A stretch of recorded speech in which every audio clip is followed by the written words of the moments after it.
Inihayag ng Malacanang na pawang mga kasinungalingan lamang ang akusasyon ng Human Rights Watch na pangmahirap lamang ang kampanya ng pamahalaan laban sa iligal na droga. Narito ang report ni Sweden Velado.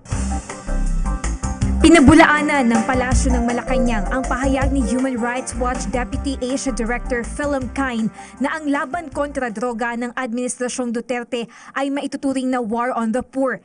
Paliwanag ni Presidential Spokesperson Ernesto Abella, ang pinakalaganap na iligal na droga sa Pilipinas ay shabu na kadalasang ginagamit ng mga mahihirap. Gayunman, hindi dapat maging dahilan ang kahirapan sa paggamit at pagbenta ng shabu. Hindi rin ani Abella totoo na walang pagpapahalaga sa buhay ang Pangulo. Patunay ang resulta ng Pulse Asia Survey na 88% o 8 sa kada 10 mga residente ng Metro Manila ang nagsabing pakiramdam nila ay mas ligtas na sila ngayon dahil sa nagpapatuloy na laban kontra iligal na droga ng pamahalaan. Wala nang tambay sa kalye, konti na lang doon sa amin pag umuwi ako. So satisfied naman po kayo sa mga anti-drug campaign? Oo naman siyempre. Isa na sa kinatatakot mo, yung hold up, yung ganyan, mapaglaruan ka ng mga lasing dyan sa tabing kalsada. Ngayon palagay loob ko eh. Saan man ako umikot.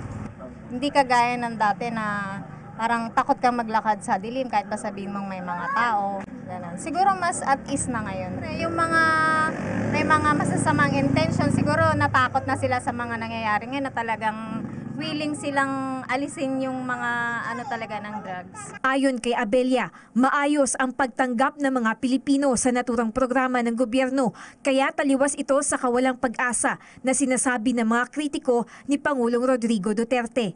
Dagdag ni Abella, ang paborableng sentimiento ng publiko ang nag-uudyok sa kanilang pagbutihin pa ng gobyerno ang kampanya kontra droga.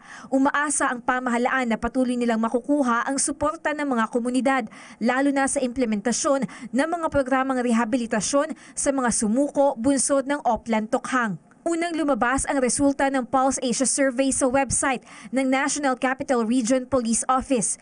Ginawa ang survey mula 6 hanggang 11 ng Disyembre 2016. Para sa PTV News, Sweden Velado.